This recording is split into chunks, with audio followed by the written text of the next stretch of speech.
Unique MPSC master class मालिकेमध्ये पुन्हा एकदा तुम्हा सर्वांचं हार्दिक स्वागत. राज्यव्यवस्था तुम्हाला इथं हेडिंग पण दिसेल, राज्यसेवा नवी राज्यसेवा 2025 मुख्य परीक्षा अर्थात अभ्यासक्रमाचं विश्लेषण या घटकाला समोर ठेवून आजचा हा भाग आपण पुढे नेणार आहोत. भारतीय राज्यघटना, कारभार प्रक्रिया आणि सामाजिक न्याय असं सामान्य अध्ययन पेपर क्रमांक 2 मधील जे दोन मुख्य विषय आहेत, ढोबळ पद्धतीने आपण त्यांना एक भारतीय राज्यघटना आणि दुसरा आंतरराष्ट्रीय संबंध आहे. आयोगानं मुख्य परीक्षेतील चारही सामान्य अध्ययन पेपरचा अभ्यासक्रम अत्यंत सविस्तर दिलेला आहे. पुन्हा एकदा मी तुम्हा सर्वांचं स्वागत करतो आणि आज आपण राज्यघटना राज्यव्यवस्था या विषयाच्या अभ्यासक्रमाची सविस्तर चर्चा करणार आहोत. आणि आयोगानं त्याचे सब हेडिंग्स म्हणजे मुख्य प्रकरण आहे आणि त्या प्रकरणाअंतर्गत कोणकोणत्या प्रकारचे घटक आणि उपघटक आपल्याला अभ्यासावे लागणार आहेत याचं स्पष्टीकरण दिलेलं आहे. जो पहिला भाग आहे तो म्हणजे त्याचा उपघटक म्हणून ऐतिहासिक आधार. स्वाभाविकच ब्रिटिश वसाहतवादी कालखंडामध्ये काय प्रकारचे कायदे निर्माण केले गेले, कोणत्या प्रकारची शासन संस्था पुढे आली, इथपासून ते भारतीय समाजानं त्यातल्या वेगवेगळ्या व्यक्तींनी संघटनांनी काय प्रकारचा प्रतिसाद दिला, अशा प्रकारे तेव्हाची वसाहतवादी राजवट आणि भारतीय समाज यांच्या द्वंद्वातून, देवाणघेवाणीतून आणि संघर्षातून एका अर्थानं भारतीय संविधान हे निर्माण झालेलं आहे. म्हणून मग हा पहिला उपघटक त्या ऐतिहासिक आधाराचा निदर्शक आहे असं म्हटलं तरी काही वावगं ठरणार नाही. त्यानंतर ऍक्च्युली भारतीय राज्यघटनेची निर्मिती. तुम्हाला याची कल्पना असेल की घटना समिती या घटना निर्मितीसाठी निर्माण करण्यात आलेल्या, प्रस्थापित करण्यात आलेल्या मंडळाद्वारे, ज्याला आपण घटना समिती म्हणून ओळखतो, त्या घटना समितीच्या माध्यमातून सुमारे 3 वर्षाचा कालावधी, इतका कालावधी त्या घटना निर्मितीसाठी घेण्यात लागला. त्यातून मग भारतीय संविधानाची निर्मिती झालेली आहे. आणि त्या घटना समितीमध्ये घटनेच्या निर्मितीच्या अनुषंगानं जे काही वाद झाले, जे विवाद झाले, त्यातले जे कळीचे मुद्दे आहेत, महत्वाचे विषय आहेत, त्याची देखील चर्चा आपल्याला एका अर्थानं अभ्यासाचा भाग म्हणून पाहावी लागणार आहे. त्यानंतर भारतीय संविधानाची वैशिष्ट्य.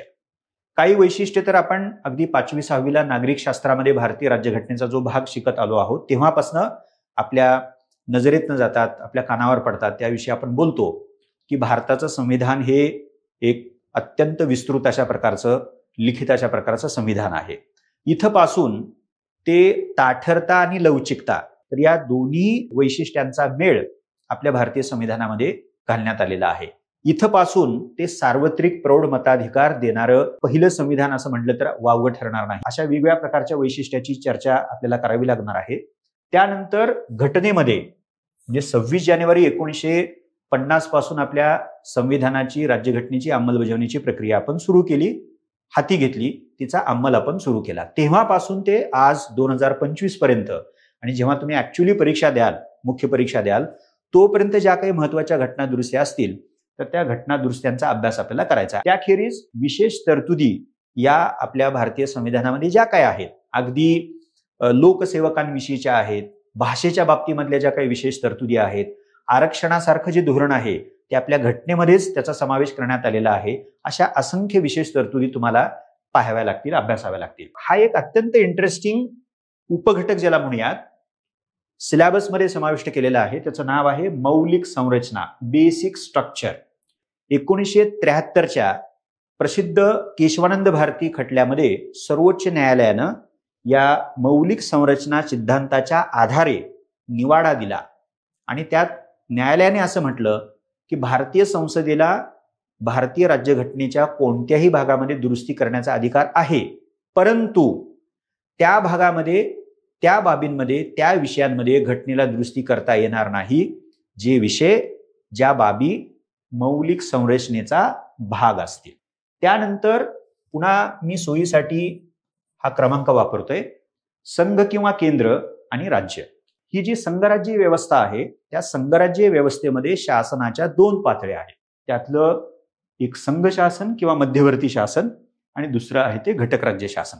तर त्याच्याशी संबंधित हे प्रकरण आहे. आणि अर्थात तुम्ही उपघटक बघा की संघ शासन आणि घटक राज्य शासन यांच्यामध्ये कार्याची आणि जबाबदारीची वाटणी कशी झालेली आहे. तुम्हाला साधारणपणे केंद्र आणि राज्य यांच्यामधले विवाद या शीर्षकाखाली अशा अनेक समस्यांचा अभ्यास करावा लागेल. पण दुसऱ्या बाजूला घटक राज्यांमध्ये देखील, राज्यांमध्ये देखील तुम्हाला अनेक वेळेला अशा प्रकारच्या समस्या निर्माण झालेल्या दिसतील.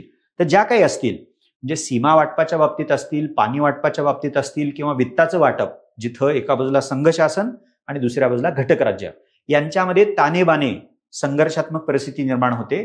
तर अशा संघराज्यीय रचनेशी संबंधित ज्या काही समस्या आहेत, प्रश्न आहेत, कळीचे मुद्दे आहेत, ते या उपघटकामध्ये आहेत. त्यानंतर या संघराज्यीय व्यवस्थेतील ज्याला आपण म्हटलं की शासनाच्या पातळ्या, मी लिहिताना इथं 2 पातळ्या लिहिलेल्या आहेत, पण त्याच्यामध्ये एक ऍडिशन जे झालेलं आहे, ज्याला आपण सुप्रसिद्ध अशी 73वी आणि 74वी घटना दुरुस्ती असं मानतो. सो 73वी घटना दुरुस्ती, ज्याला आपण स्थानिक स्वराज्य संस्थेमधलं पंचायती राज म्हणजे ग्रामीण स्थानिक संस्था, आणि 74वी घटना दुरुस्ती म्हणजे नागरी किंवा शहरी स्थानिक स्वराज्य संस्था. सो त्यामुळं या संघराज्यीय चौकटीमध्ये तिसरं आयाम समाविष्ट केले गेलेलं आहे, आणि मी मुद्दाम म्हणून इथं ते लिहितो, स्थानिक स्वराज्य संस्था. आणि म्हणूनच मग इथं उपघटक जो नमूद करण्यात आलेला आहे, स्थानिक पातळीवरील सत्तेचं आणि वित्ताचं विकेंद्रीकरण आणि त्यातून निर्माण होणारी आव्हानं आहेत. त्यानंतर तिसरं जे अत्यंत महत्वाचं प्रकरण आहे, त्याला बघा सत्ता विभाजन, अधिकार वाटप. की एका बाजूला संसदीय पद्धत आणि दुसऱ्या बाजूला संघराज्यीय पद्धत. संसदीय शासन व्यवस्थेचा भाग म्हणून कायदे मंडळ, कार्यकारी मंडळ आणि न्यायमंडळ याच्यामध्ये सत्तेचं किंवा अधिकाराचं वाटप कसं झालेलं आहे. सो हा भाग आपल्याला या सत्ता विभाजनाच्या व्यवस्थेचा भाग म्हणून अभ्यासावा लागणार आहे. कायदे मंडळ इथं आहे, कार्यकारी मंडळ इथं आहे आणि न्यायमंडळ इथं आहे. सो ते एक समप्रतलीय ज्याला मानतो आपण, हॉरिझॉन्टल, आडवं ज्याला मानतो आपण, तर हे सत्ता वाटपाचं एक आयाम आहे, ज्याच्यामध्ये कायदे मंडळाला कायदे बनवण्याची, कार्यकारी मंडळाला धोरण ठरवण्याची आणि न्यायमंडळाला न्याय निवाडा करण्याची सत्ता आणि किंवा अधिकार सुपूर्द करण्यात आलेला आहे, आणि ते संविधानाच्या माध्यमातून झालेलं आहे. तसंच आपण दुसऱ्या प्रकरणाकडे जाऊ शकतो की संघ शासन, त्याच्यानंतर घटक राज्य शासन आणि खाली स्थानिक शासन यांच्यामध्ये देखील सत्तेचं अधिकाराचं वाटप झालेलं आहे. सो विद्यार्थी मित्र आणि मैत्रिणींनो, सत्ता वाटप किंवा अधिकार वाटप याच्यामध्ये तुम्हाला या दोन्हीही पैलूचा अभ्यास करायचा आहे, ज्याला आपण सोप्या भाषेमध्ये आडवं सत्ता वाटप त्या 3 शासन संस्थांमधलं, आणि उभं जे आहे ज्याला पातळ्या म्हणतो आपण, तर ही संघ पातळी किंवा केंद्र पातळी, राज्य पातळी, घटक राज्य पातळी आणि स्थानिक पातळी. सो हे जे दोन्हीही सत्ता वाटपाचे पैलू आहेत त्याचा आपल्याला अभ्यास करायचा आहे. निवडणूक आयोग. तर निवडणूक आयोग ही घटनात्मक संस्था आहे. ओके, आणि अशा आपल्याकडे आणखीन घटनात्मक संस्था पण आहेत. तर निवडणूक आयोगाला निवडणुकांचं संचालन करण्याच्या बाबतीमध्ये अधिकार देण्यात आलेले आहेत. त्यामुळे अशा ज्या घटनात्मक संस्था आहेत तर त्या घटनात्मक संस्थांना देखील काही अधिकार दिलेले आहेत त्या संदर्भामध्ये. त्यामुळं सत्ता वाटपामध्ये जसं आडवं सत्ता वाटप आहे, उभं सत्ता वाटप आहे, म्हणजे हे हॉरिझॉन्टल आणि हे व्हर्टिकल आहे, तसंच तुम्हाला असं दिसेल की याच्या व्यतिरिक्त किंवा याच्या बाहेर ढोबळपणे असं म्हणूयात, व्यतिरिक्त हा योग्य शब्द प्रयोग होईल, निवडणूक आयोग असेल. ओके, त्याच्यानंतर संघ लोकसेवा आयोग, राज्य लोकसेवा आयोग, पण त्यातलं संघ लोकसेवा आयोगाचं जर उदाहरण तुम्ही घेतलं, UPSC, union public service commission, ती देखील एक घटनात्मक संस्था आहे. तर या घटनात्मक संस्थांना देखील त्या क्षेत्रामध्ये, जसं निवडणूक आयोगाला निवडणुकांच्या संचालनाच्या क्षेत्रामध्ये किंवा बाबीमध्ये सत्तेचं वाटप केलेलं आहे. याखेरीज हे जे दुसरे 2 उपघटक आहेत ते सोपे आहेत. समजा जर याच्यामध्ये काही वाद निर्माण झाला तर त्याचं निवारण करणारी काही यंत्रणा आपल्याकडे आहे का, काही संस्था आपल्याकडे आहेत का. आणि अन्य राष्ट्रांच्या, आता हा एक अत्यंत महत्वाचा अभ्यासक्रमातला उपघटक तुम्हाला पाहायचा आहे, अन्य राष्ट्रांच्या म्हणजे इतर देशांच्या राज्यघटनांची तुलना आहे. म्हणजे तर भारतीय राज्यघटनेतलं सत्ता वाटप किंवा अधिकार वाटप त्या व्यवस्थेचा इतर देशातील सत्ता वाटपाच्या व्यवस्थेशी काय करायचं आपल्याला, कंपॅरिझन म्हणजे तुलना करायची आहे. म्हणजे अमेरिका असेल, ब्रिटन असेल, दक्षिण आफ्रिका असेल, फ्रान्स असेल. सो अशा रीतीनं हे वेगवेगळे उपघटक तुम्हाला त्यामध्ये बघायला मिळतील. त्याच्यानंतर जो चौथं प्रकरण असं आपण म्हणूयात, संसद आणि राज्य विधिमंडळ. आपण संसदीय शासन पद्धतीचा स्वीकार केलेला आहे. ज्या प्रकारची संसदीय व्यवस्था संघ पातळीवरती किंवा केंद्र शासन पातळीवरती आपण स्वीकारलेली आहे, तर ढोबळपणे त्याच प्रकारची संसदीय व्यवस्था तुम्हाला घटक राज्याच्या पातळीवरती बघायला मिळते. म्हणून टायटल बघा कसा आहे, संसद आणि राज्य विधिमंडळ. अर्थात इथं आपण कोणत्या शासन संस्थेचा विशेष अभ्यास करणार आहोत, तर त्याला नाव आहे कायदे मंडळ. हे कायमपणे तुम्ही लक्षात ठेवा. लेजिस्लेचर असं इंग्रजीमध्ये नाव आहे. तर मग त्याच्यात काय काय बघायचं आपल्याला, तर संरचना कशी आहे, आपल्या संसदेची संरचना कशी आहे. मुळामध्ये द्विगृही म्हणजे राज्यसभा वरिष्ठ आणि लोकसभा कनिष्ठ, म्हणजे असं सभागृह, 2 सभागृह आपल्याला आहेत. त्यानंतर कार्य बघा त्याचे, कायदेविषयक कार्य तर कायदे मंडळाचं, संसदेचं आणि राज्य विधिमंडळाचं अत्यंत महत्वाचं, ज्याला आपण प्राथमिक आणि मूलभूत असं काम म्हणतो. पण याखेरीज शासनावरती नियंत्रण ठेवणं, मंत्रिमंडळावरती नियंत्रण ठेवणं, लोकव्यासपीठ म्हणून काम करणं, अशा प्रकारची वेगवेगळी कार्य आपल्याला संरचनेनंतर किंवा संरचनेबरोबरच लक्षात घ्यायचे. त्याखेरीज कामकाज किंवा त्याला कामकाज प्रक्रिया असंही म्हटलं गेलेलं आहे की काय प्रकारे कायदे मंडळांचं कामकाज, संसदेचं कामकाज, राज्य विधिमंडळांचं कामकाज चालतं. तर त्याचे जे काही उपघटक आहेत, त्याचे पैलू जे आहेत, तर ते पण आपल्याला बघायचे आहेत. त्याच्यानंतर या कायदे मंडळांना दोन्ही पातळ्यांवरच्या काही सत्ता दिलेली आहे. अर्थात त्या सत्तेचा किंवा अधिकाराचा जो पहिला महत्वाचा भाग आहे, कायदे बनवणं, कायदे निर्माण करणं, ती सत्ता अत्यंत महत्वाची आहे. याखेरीज कायदे मंडळ म्हणून त्यांना काही विशेषाधिकार, प्रिव्हिलेजेस असं म्हटलेलं आहे. म्हणजे तर ते काय आहेत, विशेष अधिकार आहेत, खास अधिकार आहेत, तेही आपल्याला त्याच्यामध्ये बघायचे आहेत. पण अर्थात अशा प्रकारची सत्ता आणि विशेषाधिकार दिल्यामुळं त्यातून काही समस्या पण निर्माण झालेल्या आहेत. तर त्या समस्या कुठल्या आहेत त्याचाही अभ्यास आपल्याला त्यामध्ये करायचा आहे. आणि एक जो महत्वाचा भाग आहे, म्हणजे खरं तर त्याच्याशी जोडलेला आहे पण स्वतंत्रपणे सिलेबसमध्ये समाविष्ट केलेला आहे, तो म्हणजे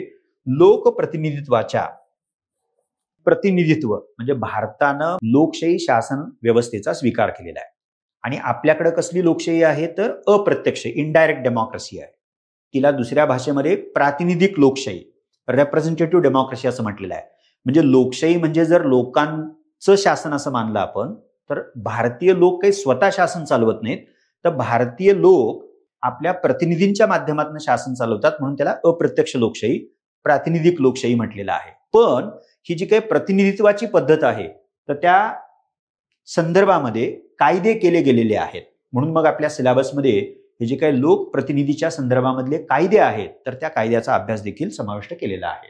5वं, त्याला खरं तर आयोगानं हे टायटल नाही वापरलेलं, हे सोयीसाठी आपण वापरलेलं आहे. कायदे मंडळाशिवाय इतर ज्या 2 महत्वाच्या शासन संस्था आहेत, ज्याला आपण कार्यकारी मंडळ किंवा कार्यपालिका असं मानतो, आणि न्यायमंडळ, आणि त्याला जोडून इतर संस्था, त्याचा समावेश या प्रकरणामध्ये केलेला आहे. बघा, कार्यकारी मंडळ म्हणजे तुम्हाला केंद्र पातळीवरती, संघ पातळीवरती ते कार्यकारी मंडळ आहे.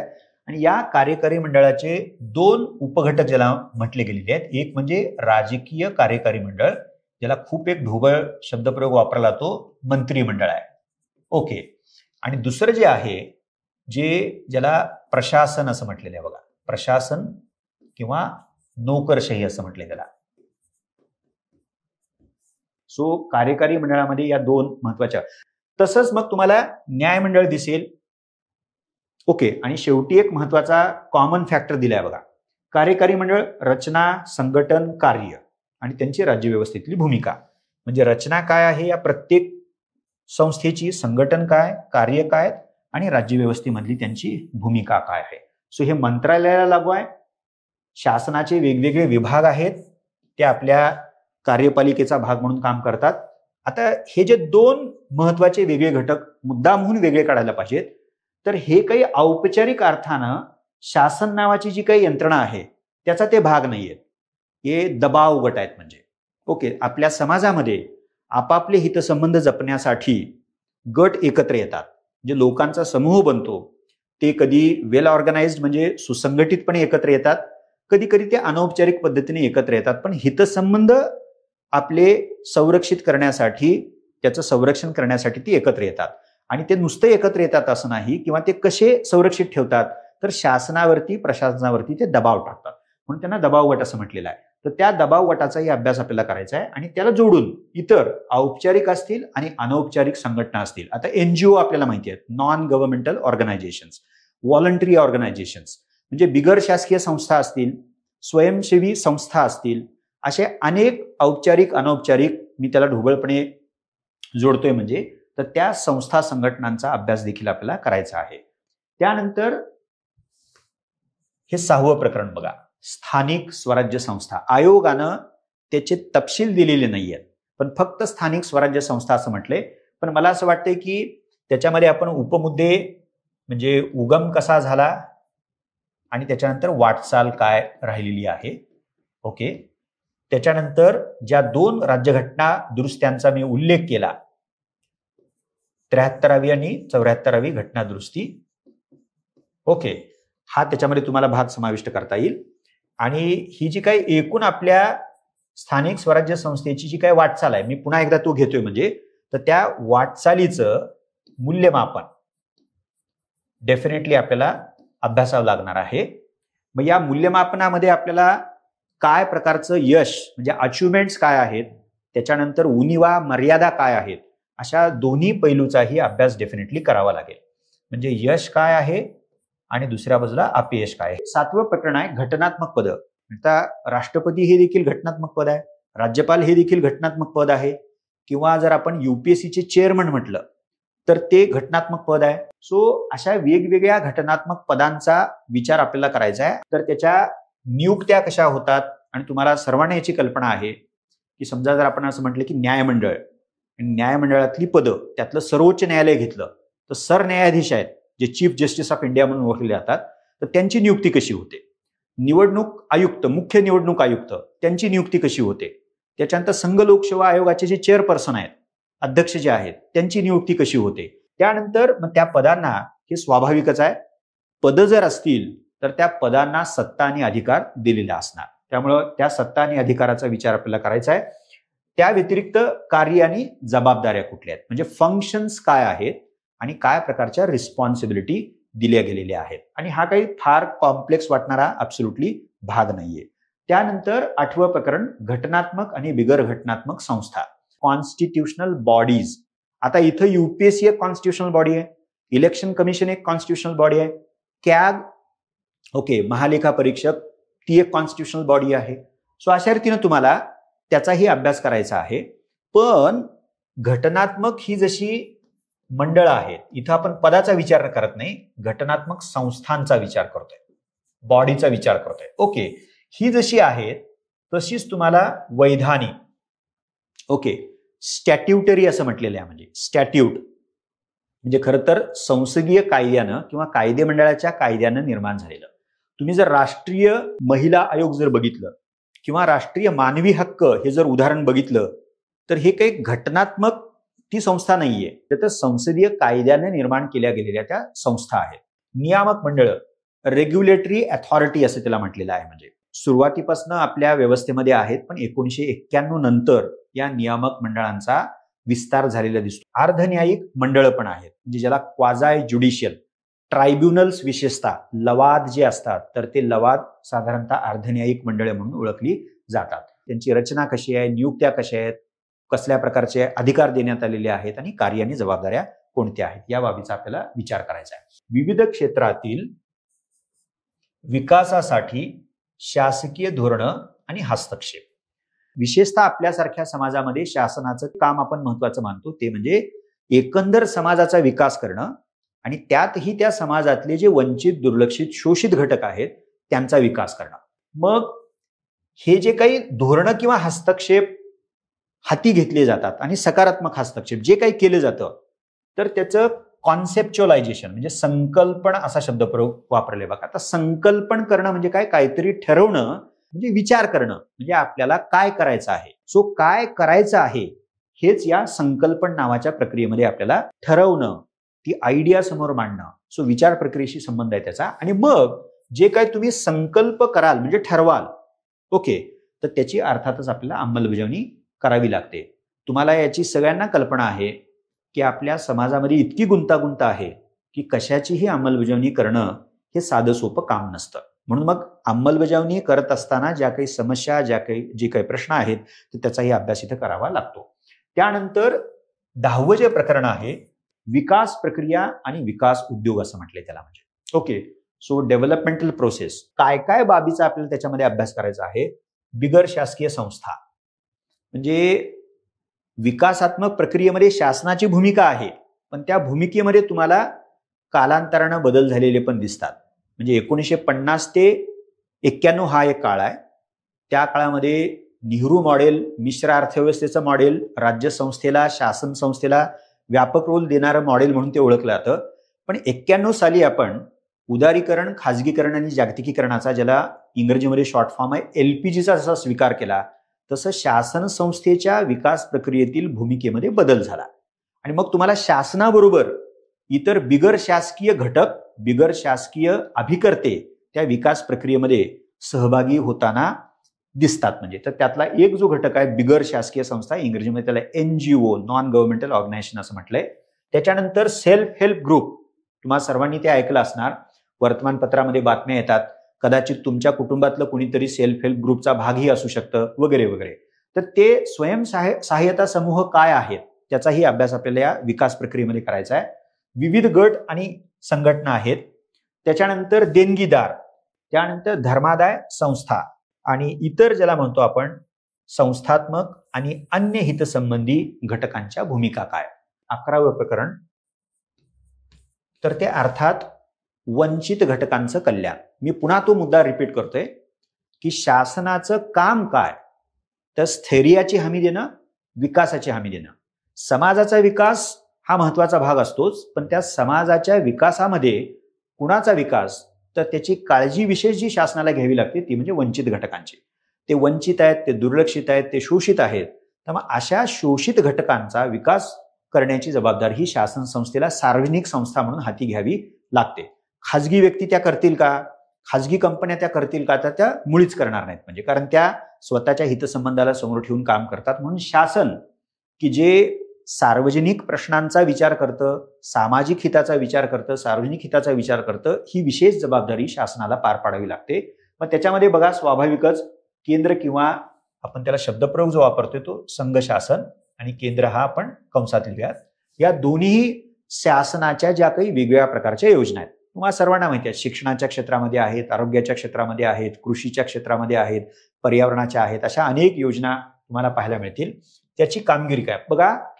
नुसत्या योजनाचा अभ्यास करायचा नाही आपल्याला, तर तो योजनांचा अभ्यास, योजना काय आहे, कोणत्या क्षेत्रासाठी आहे हे तर बघूयात आपण. म्हणजे पण दुसरं बघा, कामगिरी काय म्हणजे अमुक अमुक योजना स्वीकारली गेलेली आहे, पण प्रत्यक्षामध्ये तिचा अंमल कसा झालेला आहे, कामगिरी काय बजावलेली आहे. म्हणजे जे काही उद्दिष्ट निर्धारित केलं गेलं होतं, ओके, तर ते उद्दिष्ट प्रत्यक्षामध्ये गाठलं गेलेलं आहे का, हे आपल्याला कामगिरीमध्ये बघायचं. म्हणजे त्याचं मूल्यमापन तुम्हाला बघावं लागेल. नुसतं योजनेतले 5-6 तपशील लक्षात ठेवल्याने आपलं अभ्यास झाला असं काही करता येणार नाही.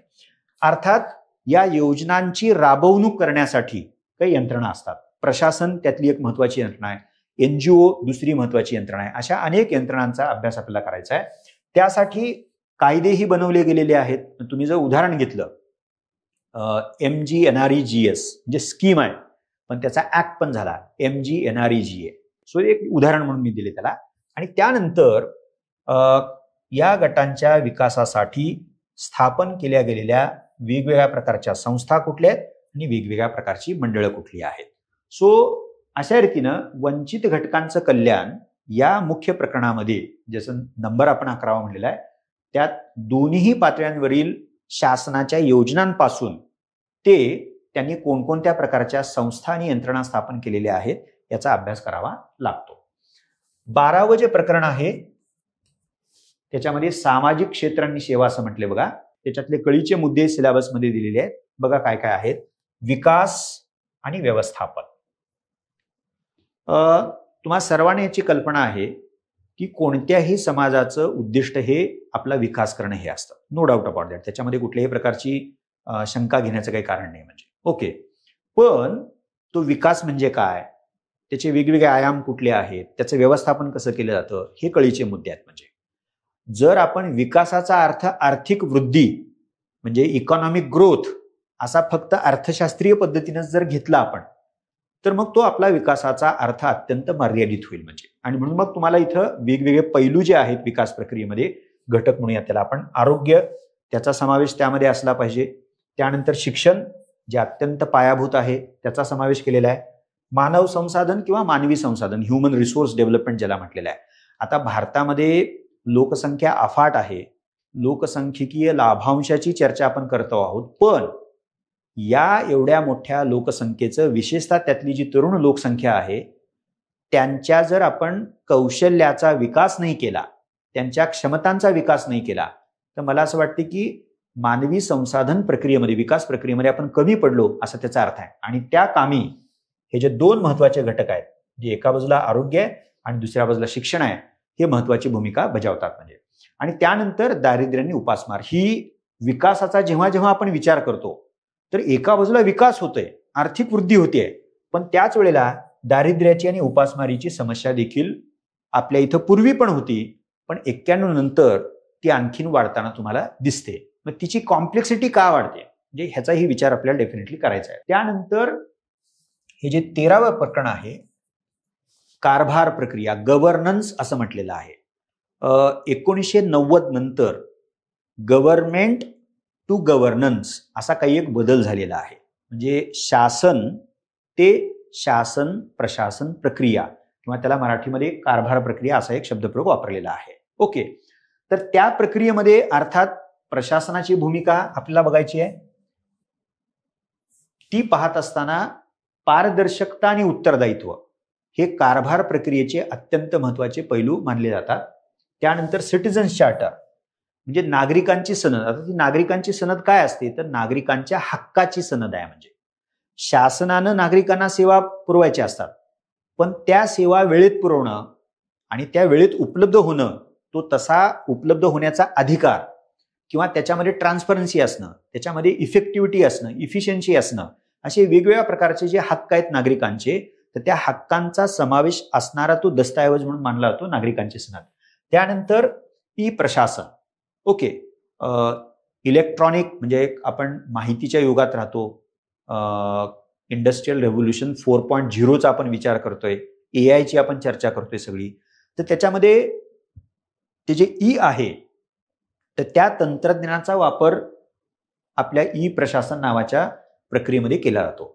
तर मग तिची वेगवेगळी प्रारूप काय आहेत, मॉडेल्स काय आहेत का, त्याच्यामध्ये काय प्रकारचं यश आपल्याला मिळालेलं आहे, मर्यादा कुठल्या त्यातनं पुढे आलेल्या आहेत, याखेरीज आणखीन काय पोटॅन्शियल, म्हणजे संधी याचा अर्थ पोटॅन्शियल खूप आहे. मग ते पोटॅन्शियल काय आहे, काय केलं म्हणजे ते पोटॅन्शियल, म्हणजे त्या संधी आणि संभाव्य क्षमतांचा आपल्याला पुरेपूर वापर, म्हणजे विकास पण करता येईल आणि त्याचा वापर पण करता येईल, हे या ई प्रशासनाच्या संदर्भामध्ये आपल्याला बघायचं आहे. आणि शेवटी संस्थात्मक आणि अन्य उपाययोजना काय आहेत. सो कारभार प्रक्रिया ही एक अशी प्रक्रिया आहे की ज्या प्रक्रियेमध्ये एखाद्या समाजातील जी संसाधनं आहेत, तर त्या संसाधनांचा अत्यंत किफायतशीर आणि कार्यक्षम उपयोग करणं हे उद्दिष्ट ठेवलं जातं, ज्याच्यात एका बाजूला शासकीय यंत्रणेचा महत्वाचं काम आहे, पण केवळ शासकीय यंत्रणा नाहीये, तर बिगर शासकीय घटकांची, अभिकर्त्यांची भूमिका देखील तेवढीच महत्वाची असते. म्हणून ह्या सगळ्या बाबी इथं लिहिण्यात आलेल्या आहेत. ओके, 14वं जे प्रकरण आहे, सनदी सेवांची लोकशाहीमधील भूमिका. लोकशाहीमध्ये कायदे मंडळ, ज्या माध्यमातून लोकशाही आपली प्रत्यक्षामध्ये येते, प्रतिनिधी असतात, प्रतिनिधींनी ते कायदे मंडळ बनतं. कार्यपालिका, त्या प्रतिनिधीमधनच पुन्हा तुम्हाला कार्यपालिका बनताना दिसते. पण त्या कार्यकारी मंडळाचा दुसरा जो घटक आहे, ज्याला स्थायी म्हटलंय, बिगर राजकीय त्यांना असावं असं कल्पना केलेली आहे, अपेक्षा असते, त्याला आपण प्रशासन आणि नोकरशाही असं मानतो. सो लोकशाही नावाच्या बाबीशी संबंध केवळ लोकप्रतिनिधींचाच येतो असं नाही, तर लोकशाही प्रक्रियेचा संबंध सनदी सेवांचाही आहे. म्हणजे त्यामुळे या सनदी सेवांची, सिव्हिल सर्व्हिसची, सिव्हिल सर्व्हंटची लोकशाहीमध्ये काय भूमिका आहे, हे स्वतंत्र प्रकरण आयोगानं समाविष्ट केलेलं आहे. मग ते सकारात्मक भूमिका बजावतायत का, नकारात्मक भूमिका बजावतायत का, त्यांच्याकडनं अपेक्षित अशा प्रकारची काय भूमिका आहे की ज्यातून लोकशाही व्यवस्था दृढ होईल, तिचा विस्तार होईल. म्हणजे या बाबी, म्हणजे उदाहरण जर घ्यायचं झालं तर लोकशाहीमध्ये एक जो कळीचा भाग मानला गेलेला आहे तो म्हणजे लोकसहभाग आहे. लोकसहभाग आहे. तर मग सनदी सेवांची लोकसहभागाच्या बाबतीमध्ये भूमिका काय आहे, लोकसहभाग वाढवणारी त्यांची भूमिका असणं अपेक्षित आहे. पण खरंच सनदी सेवा अशा प्रकारे काम करतात का की ज्यातनं लोकसहभाग हा वाढतो. म्हणजे का लोकसहभागाला मारक ठरणारी सनदी सेवांची प्रत्यक्षामध्ये भूमिका घडते. सो हे जे काही अपेक्षित एका बाजूला आहे, सनदी सेवकांनी काय करणं अपेक्षित आहे, तर लोकशाहीला पुढे नेता येईल, तिचा विस्तार होईल, ती दृढ होईल, अशा प्रकारे विचार करायचा आहे. पण प्रत्यक्षात ते घडतं का तसं, याचाही अभ्यास तुम्हाला करायचा आहे. म्हणजे सो अशा रीतीनं विद्यार्थी मित्र मैत्रिणींनो, हे जे आपण 14 प्रकरणं बघितलेली आहेत, तर ही 14 प्रकरणं आपल्याला सामान्य अध्ययन पेपर क्रमांक 2 आणि त्यातला जो एक मुख्य विषय आहे भारतीय राज्यघटना, तर त्याचा अभ्यासक्रम या 14 प्रकरणाच्या माध्यमातून पाहता येतो. तुमच्या मनामध्ये उत्सुकता असेल म्हणून मग त्याचं उत्तर म्हणून या भागासाठी तुम्हाला जे वाचायचं आहे, तर एक तर बेसिक पुस्तक, पाठ्यपुस्तक जसं मी म्हटले तुम्हाला, तर NCERTची 2 पुस्तकं 11वी आणि 12वीची, एक म्हणजे कॉन्स्टिट्यूशन ॲट वर्क, त्याचा मराठी अनुवाद आपण केलाय, आणि पॉलिटिकल थिअरी, त्याच्यामध्ये संकल्पना आहेत, राजकीय सिद्धांत, असं एकत्रित अशा प्रकारचं पुस्तक युनिकनं प्रकाशित केलेलं आहे. त्यामुळे त्याला NCERTच्या घटनेवरच्या पुस्तकाचा अनुवाद असं म्हणा. ते पुस्तक तुम्ही प्राथमिक पुस्तक म्हणून वाचा. आणि त्यानंतर भारतीय राज्यघटना घटनात्मक प्रक्रिया खंड 1 हे पुस्तक, ज्याची आवृत्ती जी रिसेंट आहे, एप्रिल 2024 मधली आहे, तर ती आवृत्ती जी मुख्य परीक्षेला समोर ठेवून अत्यंत विस्तारानं ते पुस्तक रचलेलं आहे. सो या 2 रेफरन्सेसचा सुरुवातीला तुम्ही अवलंब करायला हरकत नाही. त्याला जोड जी तुम्हाला करंटसाठी द्यावी लागणार आहे ती अर्थातच युनिक बुलेटिन. त्या युनिक बुलेटिनमध्ये सामान्य अध्ययन पेपर क्रमांक 2 मधल्या राज्यघटनेशी संबंधित ज्या बाबी आहेत, तर त्या चालू घडामोडीचा भाग म्हणून तुम्ही वाचायला हरकत नाही. सो विद्यार्थी मित्र मैत्रिणींनो, मी इथंच थांबतो. धन्यवाद.